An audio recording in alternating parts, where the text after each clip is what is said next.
Hello there, this is Nick Davis speaking here, and we are going to be looking at White Dwarf number 227, November 1998. Before I start talking about this White Dwarf though, there's a couple of things I want to basically show you. First off, this is the Night Guardians, the tale of 4 cuddly toys who go off into the underbed to save their child's soul from the bogeyman. This is a 156-page dark fantasy graphic novel. Just going to flip it through here. It is available from Amazon or from basically Barnes & Noble. If you have an Amazon outlet in your country, type in your country's extension, type in The Night Guardians by Nick Davis, and you will find my book there. You can pick it up directly in that way. I would greatly appreciate if you could help me in my comic book making endeavours. This is a dark fantasy book, so if you are a fan of The Labyrinth or, say, The Amulet, you'll love this book, or your kids will love this type of book. You see 150 pages, full colour, in a handy 6x9 format, so basically it's very common to basically the common graphic novel sizes of today. That being said, I also want to talk to you about Let's Hunt Monsters. Let's Hunt Monsters is currently my Kickstarter. If you follow me on social media, you will know I am doing a lot of comic book work at this moment in time. And Let's Hunt Monsters is my first fully drawn and fully written comic book by, me. That's right, me. And this book is it. This is fantastic. I'm going to quickly show you the Bible here. This is the production Bible from my days in working on many production things. We used to put these together all the time. Big, huge graphics. This is Mr. Button over there. Mr. Button is a rough, tough teddy bear who basically will hunt monsters and get rid of them in extreme predators, as you can see from this graphic just here. This is a 32-page graphic, 32-page full-color comic book, written and drawn by me. It's available on Kickstarter. I will put a link in the comments below for you guys to basically check it out. I hope you do support me in my endeavors, my comic book making endeavors here. This is a lot of fun. If you read books like, if you're a fan of 2000 AD, Thugs, Future Shocks, or anything like that, this will be a book you're going to want to pick up and get into your collection. It's a fantastic one, and I will put a link in the comments below. Okay, all that being said, you know my little pictures there. Let's talk about White Dwarf 227.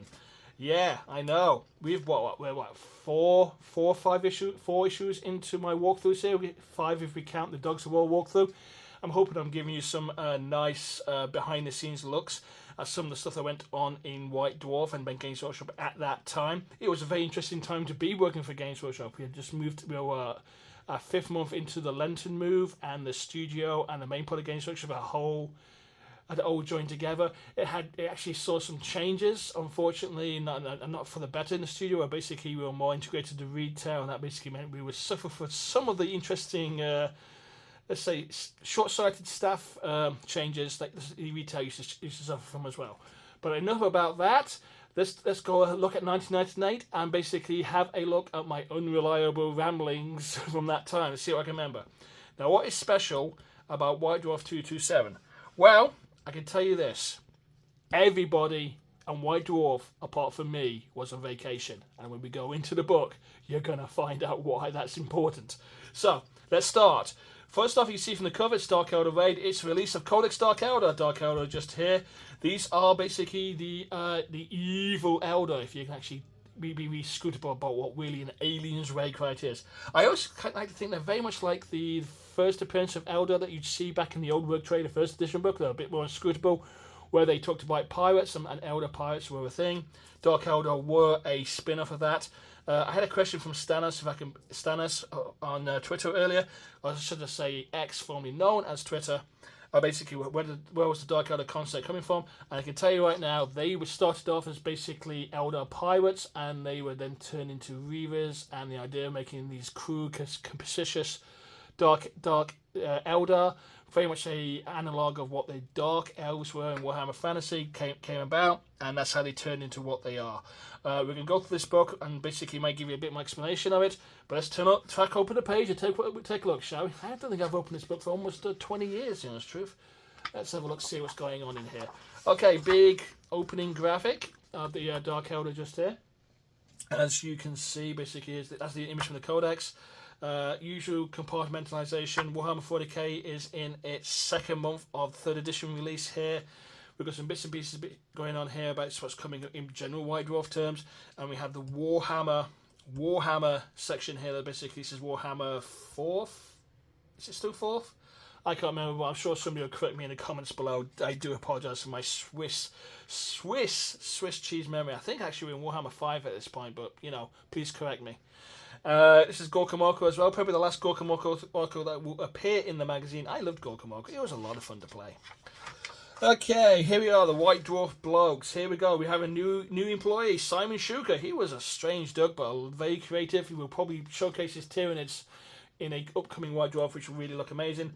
Andy Sharman is still around, fantastic graphic designer. A.D. Wood's still with us. Graham Davey is there. He's probably really hating the fact that basically any second now he's going to get an article from me and he's going to have to do the have to edit it and turn it into English. I keep apologising for that. I don't think he's ever really forgiven me. We talk about the mailbox here. This is going to be very important. We'll go into the mailbox here. I think we have a mailbox actually in this issue. If it's in this issue, I will tell you a little story about the mailbox and its genesis. We have some interesting bits and pieces of Imperial Guard Tanks news going here. A Reader's Wife picture from Kislev. Well, actually, it's not from Kislev. This is Moscow Red Square, where you can actually go to Moscow and not get arrested for basically looking in the wrong direction. And basically, we're working for new painters at the studio team here. Dark Eldar Attack. It's the mock-up of the Reaver, because the Raider. Did I say the Reaver? I meant the Raider. Because it's not been made yet. And it'll be quite some time before we actually see the Raider actually appear. Probably another couple of months. So it's Dark Eldar's primary vehicle. We probably have more than one vehicle now. I do hope they do. And it's, it's a long time in coming. But then again, the Elder people waited forever for a Falcon Grav tank. So, you know, it's just one of those things. Some Gary Morley's greens here for the upcoming Scourges. Deputies Astartes. The Space Marine Scouts in here. And we have a veteran Space Marine with Power Axe just there. Static Flock is also on sale as well. So you can buy bags of Static Flock at Games Workshop hobby stores. It's still cheaper to buy from your local hobby train store, by the way. Also, crazy development for Japanese businesses. Japanese businesses there, basically, Yugi was a Japanese translation guy. Fantastic guy. Heavy as heck, though, because he passed that once and I had to carry him out of the studio. All muscle. Muscle guys really are heavy, just so you really know. Okay, let's make sure it's a little bit more centered here. Okay, and basically greetings from Black Library, what's going in Black Library, and combined business with pleasure become a GW salesman because they have the lifespan of a mayfly. One notice about this, this is a carryover from my drawing board. This is actually on my drawing board. This is where I basically draw. This is basically a straight line for me to basically, when I put sheets of paper on here, for me to actually draw on that sheets of paper. As I mentioned, nobody in White Dwarf was actually here for this magazine. The production ones for the magazine are about 3 weeks, and I think basically Paul was there for a week, Dandy was there for a week. Everybody was pretty much there for a week, apart from me, who was there for the entire production one. So I pretty much laid out this magazine by myself, with some helps here and there. It popped in, and you're going to see the end result of me laying out this magazine and what happened here. This is Codex Dark Eldar. Pray they don't take you alive. And this is a look into the Dark Eldar and who and what they are. Now, one of the issues we had at the time is we didn't have many Dark Eldar miniatures either. So there's some of them here. These are pretty old metal. These are pretty much old metals here, all painted up. And that's basically, so basically you're not going to see a lot of miniatures in here for the Dark Eldar. That will grow over time. Obviously, we have some beautiful Dark artwork here. This is basically a lot of Des Hanley's bits and pieces, I think. Black and white text. Gathop basically created the Dark Eldar. This is one of his, I think it was his second full army book, and he had a nice little bend on the Elder, figured out what they were. More artwork, and basically trying to hide the fact that we didn't actually have many toy soldiers at the time. The first pictures of the Dark Elder box set there, the plastics. These are basically painted metals of concepts, so basically done by Gary Morley here. Same thing with this guy here. Actually, got copies of my actual Dark Elder army. More Desi Hanley artwork. Upcoming bits and pieces of Homunculus, which actually were just starting to appear at that time, and some more greens. I have to tell you, the Dark Elder range was not actually ready for release of the book at the time, so I'm not quite sure where it came out, but it was a featured army in the box set, so basically that's why we pushed it to the front, and it's probably why it suffered the most in terms of army creep in everything else. There's the Reaver jet bikes, which turned out to be the most useless vehicle ever designed, ever. But it did look nice. There we go, black and green here. We've got to be better with basically reducing the black on this, so we can actually pop out the green more. It tells a story of basically Elder Weavers coming in, and basically the unfortunate story of the person who gets captured by them.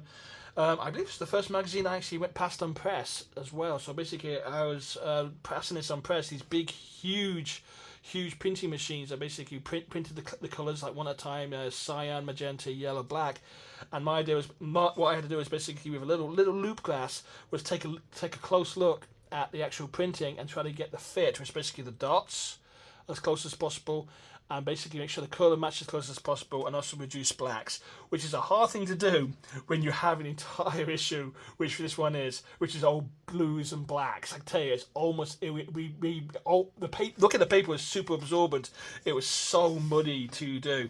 Here's Rich Coat. This was basically laid out for me as well. I want to mention before going any further, all the Dark Elder stuff in here was actually laid out by me. There's a quick insert picture of the 5 riches that we had as models. You can see, look, don't mention their repeats at all. And there's some gadgets about that get eaten by them. Here we go, a slightly bigger Dark Elder army. Yeah, it's not that big, and that will basically pay dividends in what you're going to see coming up at the end of this thing. It's very hard to explain this, to be truthful. Dark Elder book was made with basically no Dark Elder miniatures. This White Dwarf had basically 3 or 4 squads, witches. There were so many metals in the squad that almost outnumbered the plastics. The Reaver, the one raider we had, arrived just in time to do this picture, which was just in time for the battle report, which was the last thing we put into White Dwarf. So basically, almost 6-7 weeks after the release. No, let's see. We worked 3 months ahead. Yeah, so 7 weeks after the Dark Elder book was out of production, we finally got a picture of we actually got a Reaver to take a picture of. So here's bits and pieces of the Dark Elder army that we had. It's probably about 1,400 points for that if we basically add together the Witches contingent, which are probably the most useless faction ever in 40k, and basically on the Dark Elder Warriors. So here we go. Ain't Dark Elder Brilliant 2. This is a repeat of my Ain't Space Marines Brilliant from White Dwarf 226. I sit down with Gary Marley, we do a tape recorded interview. We basically throw in the concepts of the Dark Elder here. We show some of the metals. Let me just point them up to the camera so you can see. I've got a bit of glare today and I can't seem to get rid of it, but that's just because it's all black, I reckon. See those miniatures there? They're all metal. I'd actually got some of them in my Dark Elder army at that time. Gary's a fantastic bloke, great person to basically talk about this kind of thing. He talks about about the Dark Elder, about the concepts of them, how the plastic kit came together. It's actually a very nice plastic set, all the things considered. And basically, some of the concepts of, because we make the mission of the Dark Elder is make them as spiky as possible. Picture of from the actual Dark Elder box set. It's probably changed a lot since now. Again, we go into concepting down the bottom here, breaking the rules by showing basically greys and plastics, just to show how the kit bash. I think we mix in some Eldar Guardian bits and pieces in here. Oh, hang on, I forgot this was in here. We're going to put this up close to the camera. You see that? That comes together in when I painted a Dark Elder army in 24 hours for the book, but decided not to include it. That was my Scratch Pool Scourge. Those rings are from a Necromunda Spira, stuck into the back of a plastic Dark Elder, using again Spira pieces for basically the claws there. So yeah, that was nice. That was a fun little conversion. The entire squad looks really cool actually. Actually looks cooler than the actual Scourges when they came out, because I made them, it just looks so spiky. It's got Archangel vibes from X-Men about it. And these are basically just fun little conversions, just showing bits and pieces. Because it was I was basically working on this magazine, I put my toy soldiers in there. So, yeah, why not? Nobody was there to stop me. Dark Elder Codex double page spread, Advertorio, Pray the Worst Nightmare. There your Every Nightmare. Pictures from there, the Incubi up there. Actually, the Incubi were really cool. So that's actually a nice little you know. Yeah, the available tool will help you with Peep Swords that come over. Now available for $8. I don't think you can get an army book for $8 anymore, can you? Here we go. Last of the Dark Elder adverts there. Pray they don't take your life. That's maybe a common motif. I think I overplayed it. But then again, it was me by myself just making things up. Oh, look! Another article by me. New recruits. We talk about the Empire handgunners. Imagine that, going from Dark Elder to Empire in one issue, right? These are the plastic Empire miniatures. I'm pretty certain they're still in play now. They actually were nice little toy soldiers in scale with the rest of the Empire toy soldiers, really done by the patrons. If anybody remembers the old Empire halberdiers back from 1994, 95, and how terrible they were, like little odd little shaped creatures they are, these are a fantastic step forward. They're beautifully done, beautifully made, and historically accurate to the Germanic forces at that time, Renaissance forces. New recruits, basically we talk about the whole new regiment, basically what you get in the box set. This is advertorial / gaming stuff. Again, we're basically breaking down the bits and pieces of here. This is something we knew we tried to basically show you these metal pieces you could get for your regiment, so you can suddenly convert your regiments into something different. This is, you can turn your regiment of halberdiers into a regiment of handgunners, or swordsmen if you wish, or as well. Ideas for conversions, pikemen, basically because because Dogs of War's around, so let's get the pikemen in there. Adding the legs to the Empire engineer figures, which I think were around at the time. The engineers had handgunners. I think they actually were pistoliers, weren't they? No, the pistoliers, I'm remembering now. Some great ideas about what you can do with modelling. This is something we started to push a lot more, but it's to say, hey, look, you just need to basically show your toy soldiers and basically what else you can do these box sets to give more options to people. Right, basically it's a gaming HQ, Modern HQ. Actually, sorry, advert for Nottingham HQ. We just returned it into a gaming HQ. You could check out Antioch Planes. You can go into the museum, which was basically almost like a broom cupboard at that time, so you could look at the life-size Dark Space Marines that were used in a very short video movie thing we did concept, and other bits and pieces as well. So I know the Warhammer world is a lot bigger than it was back when I left the UK. So this is actually the very beginnings of it. Dogs of War, Mercenaries for Hire, Berserker the Besieger, bomb, bomb, bomb, bomb, bomb. Yep, that's a Dogs of War article. We basically covered the Dogs of War in White Dwarf 225 and in the Warhammer Armies walkthrough of Dogs of War as well. Greatness of Borgio Besieger, looks like an Empire General to be honest, truth, but it's still a very nice piece. Big, huge mace, because let's make all things heroic and oversized. That works really well and really cool. Then basically we go into some of the regiments coming here. So how much does Desert Dogs? We do apologise. Every stereotype you can possibly see is on display in these miniatures. Rico's Republican Guard, basically another pike regiment, because these are Italian pikemen, so you couldn't get enough pikemen. But these were basically revolutionaries, so hence the white bands on them. The patrons are doing a fantastic job of sculpting these miniatures. So historically accurate. It's almost a forerunner of basically the Warhammer Chariot War stuff they started to do in a next year. I'm gonna make sure this is more centered here. Here we go. Space Marine Land Speeder. Conversions you can do with the Robin Reliant of Space Marine vehicles. I'm pretty much for fan chat that they hated this vehicle. I'm not sure why. I kind of liked it. I still think you could put two wheels in the back and one in the front and you got a Robin Reliant, but I kind of liked it. It's kind of neat. But it is what it is. Space Marine Land Speeder. Codex Space Marines, they should know no fear. We were filling some space up here because it was just me. And Codex Space Marines, and basically pictures taking Space Marines. I think we changed out the pictures here. For some reason we had Scouts fighting Chaos Marines and an Eldar a Space Marine chaplain on a bike deciding to go help them because it's useful on a bike. Turn the page over again. 1999 calendar. Did anybody get the 99 calendar? Anybody? Bueller? I wouldn't blame you if you didn't, but some nice artwork here. You got John, Kev's, and Jeff's, and Mark's beautiful work here. The Hag's fantastic. John's Sisters Battle is a beautiful, evocative piece. It's no reason to not like the artwork. I just don't think it was a great concept. Mordheim City of the Damned, we continue basically beta testing the rules for you guys. Mordheim's going to be coming out as a box set, I believe, the year after we stop running these rules. More cartoony stuff going on here, which I absolutely love and enjoy. Welcome to the latest installment of Mordheim's Time. We cover the equipment for lanterns. We're talking about lanterns, ropes, and poisons, and other bits and pieces that will help your characters move around the ruins of Mordheim. Some magical items here, so basically it turned into a little bit more of a miniature-based role-playing game than actually anything else, right?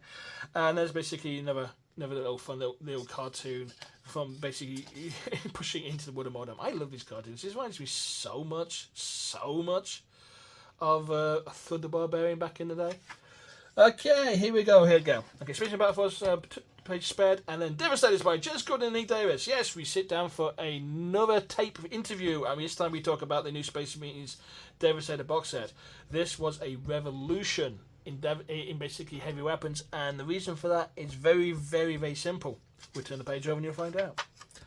The weapons and the way they carried them was different. Sure, the missile launcher was still on the shoulder, but the plasma gun and the bolt guns were basically held at a hip height, so they fired from the hip. It actually was better than the old. Every single Space Marine had basically, I think, a heavy weapon guy, including Imperial Guard. How all their weapons were shoulder mounted. This basically gave a heft and weight to weapons, and we could put power packs into their backpacks and make the weapons look really characterful and really, really powerful. This basically talks about basically adding the metal to the plastic Space Marines, and why each adds up. Why basically the heavy border guy has a ammo pad, and we put some basically cut-offs into basically, you know, the importance of each one of these power packs, the power pack from the plasma thing, the las cannon blast rounds, and so on and so forth. The only weak figure I thought in the entire set was the Space Marine Sergeant, but you know, has to have a banner so you can see where he is. Fantastic little article basically showing us. We basically break this down into almost like a technical readout that you see in computer games nowadays here. 140k, yes, another 2-base spread. You may be having a lot of these. Collecting an Empire Army by me. So we are what 46 pages into White Dwarf, and I pretty much have done 40 pages of those 46 pages. I kid you not. Here I talk about how to collect an Empire Army based off the Empire Armies army book. Here is basically the Empire Army I came up with. And basically based it off the studio miniatures and of course the plastic box sets here. So basically we had the Empire plastic box sets here, a volley gun, Hellblaster, Hellblaster, Empire Knights. Are these the Empire Knights? Let's quick look at my army. Reichsguard. Sorry, and basically a Harker. Is that Baron Verdit? It is Baron Verdit. Verdit, if you don't know, is from basically Drakenvel's book. Look it up. I decided to carry it over just to see if anybody noticed. Nobody did, because it was pretty much me.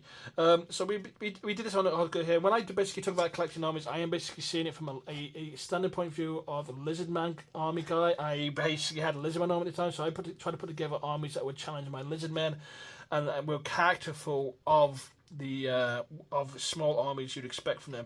Try to keep them around 900 to 1,000 points to make it collectible and obtainable. This entire box set here is probably, at the time, probably less than £60. So, and we basically break it down each one at a time. We basically, here's Baron Verdi, we talk about who he is, about the White Scar Knights and how to use them. Soldiers of the Empire, basically these units here, they actually needed to be a lot bigger than this, but this is what we only had at the time. This is a very small unit. We probably needed twice that size of halberdiers it needs to be effective in combat. But we were trying to basically build it around what you could pick up as a customer. Empire handgunners, very useful as well. I think I probably would have gone for handgunners, but not handgunners. I would have gone for crossbowmen. But these are very evocative of what the Empire is. So it's almost like, you know, technologically advanced to a black powder period. And a Hellblaster volley gun, because I just love the Hellblaster volley gun. It was a lot of fun. And we finished off basically some notes about how to expand your army, what I recommend you should get next. So I think one of them was the steam tank. I talk about getting some more cavalry and basically bulking out your infantry units. As I said, these articles were written in the point of view of me as a Lizardman commander trying to put together an army that I would have problems facing. I hope some people found value in these articles and basically help them basically give an idea how to get started with their army collecting. Turn the page over. We have Baron Verdit's full Empire army. I did a lot of pictures to expand it here. That is a Battle Wizard red. Or was it fire? It was fire, wasn't it? Fire Wizard. We added some Tillians here to basically give it some give that Dogs of War hook in there. There's some handgunners there, some a bit of laugh.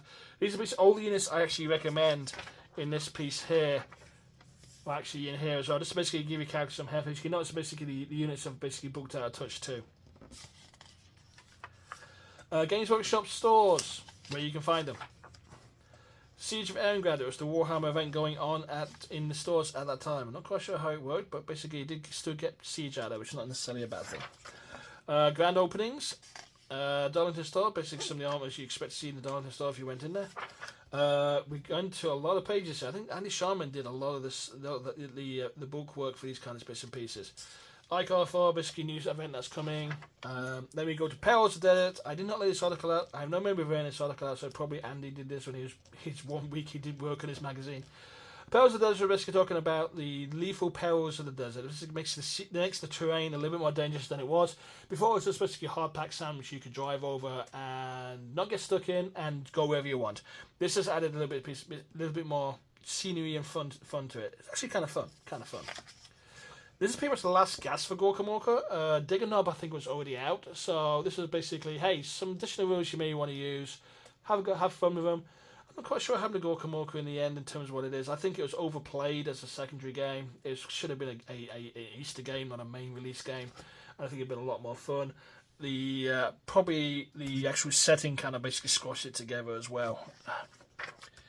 I'm basically talking about sport, using bits of terrain like spore mines to make it kind of interesting in there. And then we go into the Imperial Fist. Supremacy Force is basically a Space Marine force you could collect that just basically would be Imperial Fist themed, because it came with metal shoulder pads of Imperial Fist if you wanted to get it. So it's a little Space Marine force there. I'm not sure how it really would be a Supremacy Force. It doesn't seem it would actually be able to do that much in terms of fighting ability, but it was nice to have, and it was a good place to start your armies from. So hey, that's not a terrible thing. Looks like it's got the old Space Marines in there too, by looks like, looking at that missile launcher just there. So yeah, it is what it is. Kings of Tombs of Chimera. I didn't think I did this one, so this may be another Andy Sharman. So basically, this is the almost like a Warhammer army in here actually. By the Tomb Kings of Chimera best tree, basically how to put together a Tomb King army. So basically, lots of skeletons are used. Because with lots of metal pieces were released to basically enhance your skeletons to give them that Egyptian, North African look here. Nice little army list actually. So it wasn't terrible. Great bonus thing to add to your armies. You can tell. I think we're probably in Warhammer 4 because it's probably coming to an end now. When we're putting supplements actually through White Dwarf and not actually through. Let's put it back in the centre again. Not actually through the actual as army book releases, because really this could actually be an army book in itself, or we could have just basically done the regions of what do they call it? I'm not even sure what they call that area when you got past into the past Arabia. But I think we could have done something in the old world that basically highlighted the various forces and all that kind of thing, and it could have led on to basically stuff that's further east, so we could talk about Nippon and that kind of thing. So it would be kind of cool to get ninjas back in the army. That'd be an interesting thought, right? Regiments of Monstas and Screaming Skull Catapult, because you can never have an army of skeletons without a Screaming Skull Catapult, so that's kind of cool there. Kerwin Tomb King's army. Nice. It's actually okay. It's a nice little themed army with the Tomb King just there. It's nice. I got nothing bad I can say about it at all. It's just nice. So rip your face off with the 60 megabyte Black Library ad. Yeah, I like the. Actually, I found out in the last White Dwarf walkthrough, which was 226. I asked if the journal was still going. It apparently finished publishing in 2002. I'm kind of sad to hear that, because it was actually a really good place to throw some really wacky or alternative rules, almost fanzine rules out there, just to see what would stick.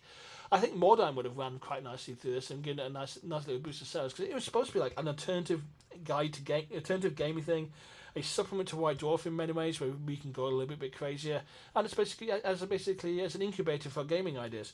Oh well, it's just the way it is.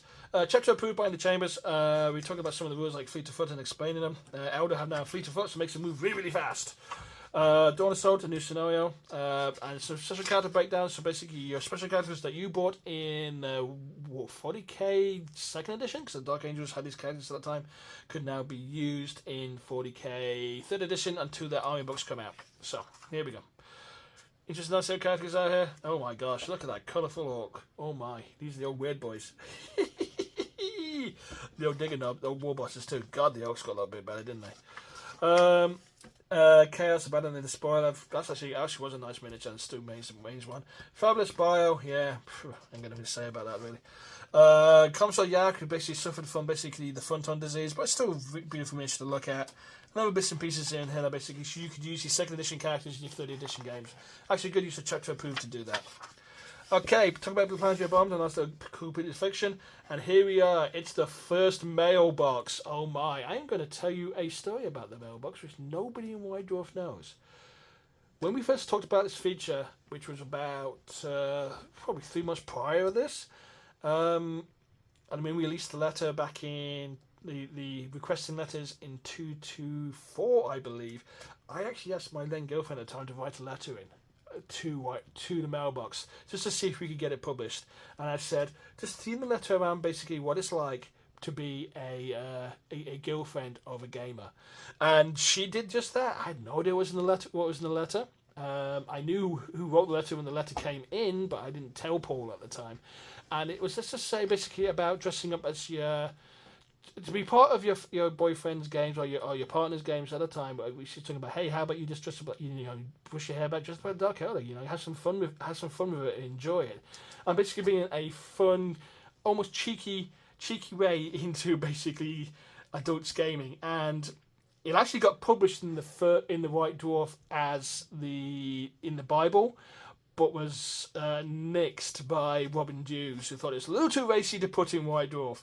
I thought it was hilarious to put in White Dwarf because, let's face it, not just kids reading these magazines. It wasn't that racy. It was just basically a little bit tongue in cheek about basically dressing up as a dark elf witch, or basically or a Kaleidus assassin and that kind of thing, and playing your games and basically he doesn't get distracted, and making sure your partner got out for walks now and again so you wouldn't get painting cramp and that kind of thing. I think this was a fun feature. We didn't get enough space, and it will quietly shuffle it away. Because we just didn't give it enough space. The old mailboxes back in White Dwarf, probably back in the early single figures, that probably carried through to about 115, had double page spreads and caught excerpts of the letters. We didn't quite do that, but hey, it was a good start. Here we go. Here, another huge 60 megabyte thing from basically Black Library. I still say Warhammer Monthly should have been the same format as 2000 AD. The idea is basically, hey, let's make it American comic book site, so basically we can penetrate the American market with anthologies. And if you know anything about the American comic book market, which I have learnt over the past decade and bit, anthologies just don't work over here. The American comic buyers don't understand them, and that's a bit sad really, because it can basically open you up to new ideas and new storytelling and new artwork. They just get very much in their lane. They want the Iron Man. They want their Captain America. I won't even tell how hard it is for me to basically get a book like Let's Hunt Monsters out there and people to actually look at it. It's like, that's not a superhero. Yeah, right, it's not. It's a teddy bear with a baseball bat that beats monsters until they stop moving.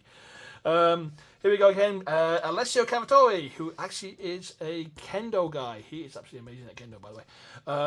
I'm talking about let's see, this is a Grand Duchy of Havia, actually straight in the votes to the mountain range. It's talking about basically a Bretonnian army, I believe. The Bretonnian army, as we can see it here. That is a beautiful miniatures. Look at these Bretonnians. They're beautiful miniatures, aren't they? They really are. And he's basically, I think this is his army, actually. The army is shown here, and that's beautifully done. I love it. I think it's great.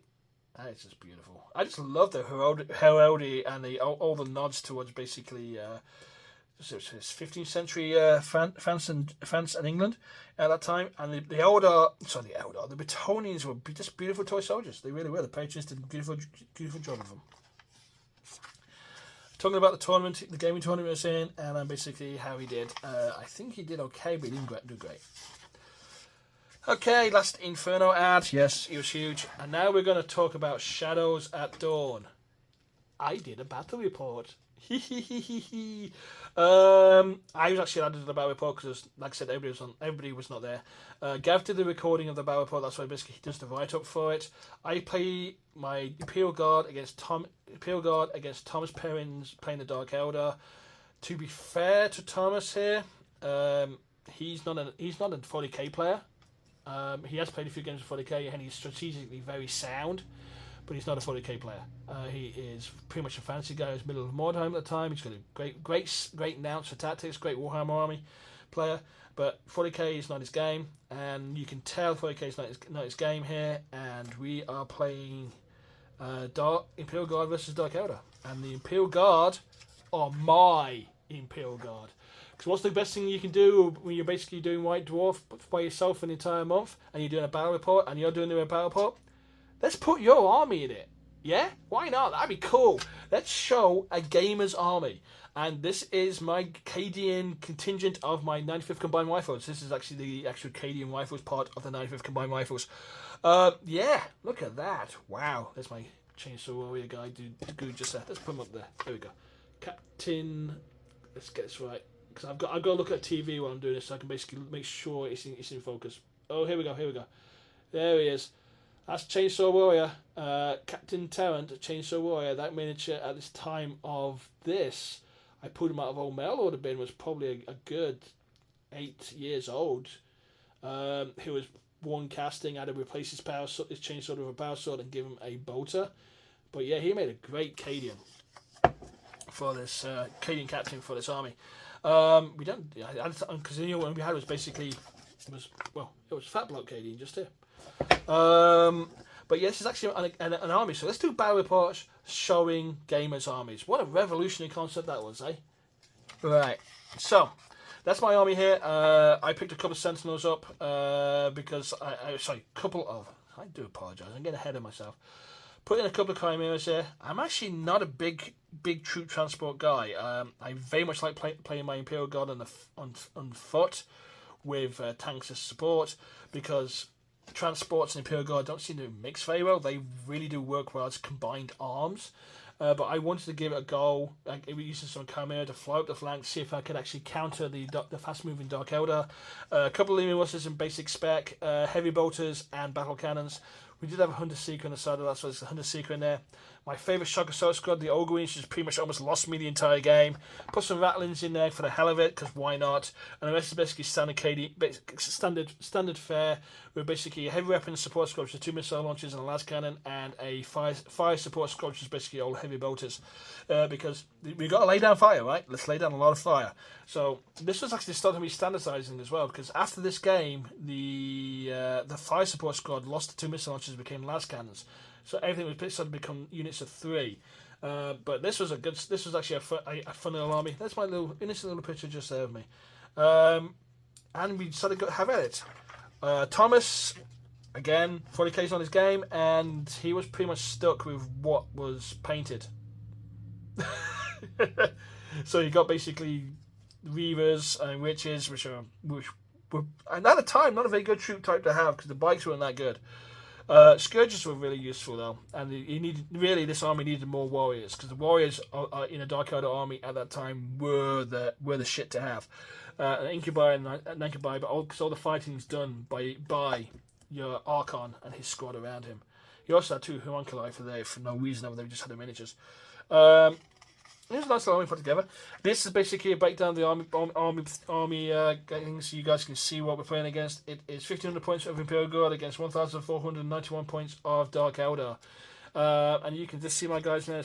There's 10, there's my 2 Commissars in there. Rattlings, Lieutenant Green, Lieutenant Red. I should just call it Lieutenant Sora, because it was basically the fat guy. And basically it was just some fun bits and pieces going in here. These are actually just to show you what the armies look like. And battles started. Woohoo! Look at it go.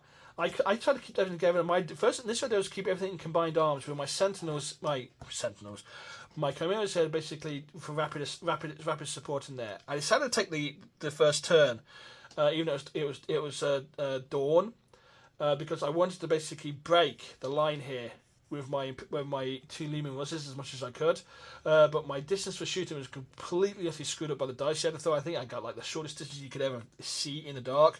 So my plan had to change rapidly.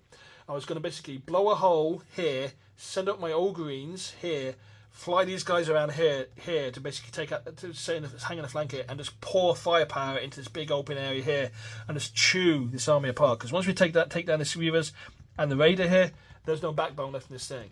But I had some worse luck, so really I should have let Thomas go first, but I just didn't want. I just wanted to basically punch it really hard and break this army as fast as I could. So basically, hey, look at that! My army is officially in the official photograph room in Games Workshop, being officially photographed. So the Dark Eldar did the advance here, and the Fleeting Foot and the Reaver boosters. They come flying at me in their turn here, and quite rightly, I get chewed. So I start getting chewed apart here. I deserved every moment of this. With their firepower, because one thing the Dark Eldar army has is a frightening amount of weapons that throw a lot of dice at you, and Imperial Guard don't have armor of any type whatsoever. So I got chewed apart here. I deserved every second of that one. As the battle, the second turn, I started hitting back. My tanks became a little bit more useful. I have 2 things here. I pushed forward my Ogreens to basically start doing the fighting with the Ripper guns. Very much needed those. Unfortunately, they completely lost the battle against, I think it's the retinue here. So basically, the Archon's retinue is probably one of the toughest things you could fight against in any game back at that time. So they completely lost their bottle. They almost ran off the field carrying the commissar. In fact, they got to the edge of the board just here and did that final leadership check before basically disappearing. And then basically, some more pictures of Battle going here, and we're having fun in the squad. Captain Town got his ass completely ate by the warp beasts. Close combat, and it's not Imperial Guard's friend. But then basically I pulled myself back, I realigned and started just pouring firepower in. And that's the only thing I could do is basically start shooting them down.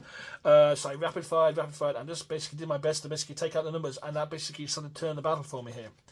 There was a sweeping assault using witches into one of my squads, which I completely and utterly devastated with last gunfire and Overwatch. I then basically countered with pretty much doing the same thing back to him, and got chewed to pieces here. Long guy running away there. Turn 4. Yeah, the units are getting pretty decimated here on either side. But at this point I'd run through just sheer firepower. Had a command squad left, a primary squad there. My fire support was still hanging in there. Ogreens were back in the fray because they decided to turn around again. The squad from the Chimera basically poured it in there. I'm not sure how the radio's still alive. I think they were running away at this time. I lost a tank as well. So I still had the one leaving most of the battle cannons completely obliterated. I think in that section just there. And that was the battle point. It was 4 turns. The joke behind this, by the way, is Thomas works out and he has a very iron grip. He almost had me. It was for a couple of bad dice rolls on his part, and me reconsolidating and reforming my line. He almost had me. It's a very, very, very close battle report, which is not quite shown in how close it really is. If he had a better Dark Eldar army, say some more Scourges and some more Warriors, that took out one of the squads of Witches for the Warriors, he would have chewed me apart. And I got no two ways about it. He had another Raider in there as well. I would not have survived the onslaught. I had some bad luck dice rolls, but I really should let him go first so I can basically counter with my lines. I got overconfident, thinking, Thomas has known too much about 40k and the Dark Eldar army wasn't too good. But Thomas, God bless him, he may not be a 40k player, but he is a great strategist, and he basically hunkered down and figured out how to make the best of what he had, forcing me to basically change my strategy on the fly to reform lines. Do a die assault with basically my Ogreens. I actually use my Ogreens to basically give me time in the end to basically beat these guys. It was a tough, close battle. I enjoyed the heck out of it. It was a fun battle report. I didn't get to do many battle reports in White Dwarf, so being able to do a battle report in White Dwarf, which was actually a dream of mine at the time, and use my army, it's just a dream come true. Come on, who would not like to use their army in a White Dwarf battle report? Come on, hands up in the comments. I want to see it below. Who does want to have their army in a White Dwarf battle report? Come on, look at that. I mean, this is immortal, guys. This is wonderful. I don't have the army anymore, sadly, but just to know something I painted appeared in a magazine that I first picked up, issue 98, when I was like 11 years old, and having something that's mine featured in that magazine with my conversions, my lieutenant conversions, just saying that kind of thing, it's just a wonderful feeling. It really is. I cannot describe how well it was.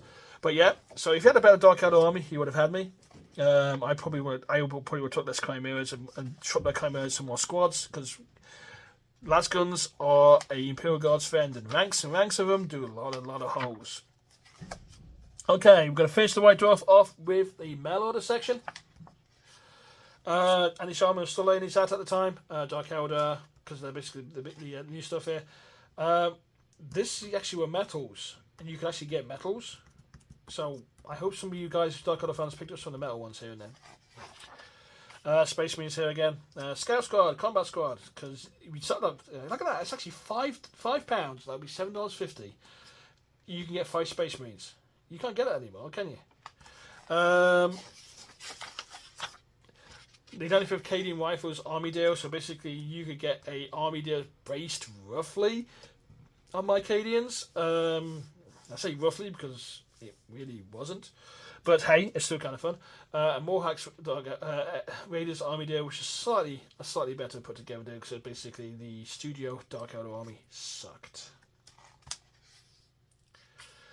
Bundle deal, Regiment Renown, so you can get your Regiment Renown army book and a deal together for a fairly good price. More Regiments Renown going on here. Yeah, fun things, right? And that's pretty much it. Let's see what's on the back page. And the back page is taken from the Dark Elder Codex. Basically featuring how we had for Dark Elder, facing against a squad of Space Marines and the Predator, which was a bit of a disappointment in terms of metal castings. Anyway, that's it. That's White Dwarf 227. Yeah, Dark Elder raid. All done. None.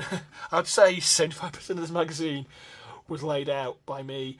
Probably 46% of it, 40% of it, were basically advertorial articles, and the articles in it were written by me. So that's what happens when basically everybody in White Dwarf goes on vacation apart from me. I get control of White Dwarf, an entire edition of White Dwarf.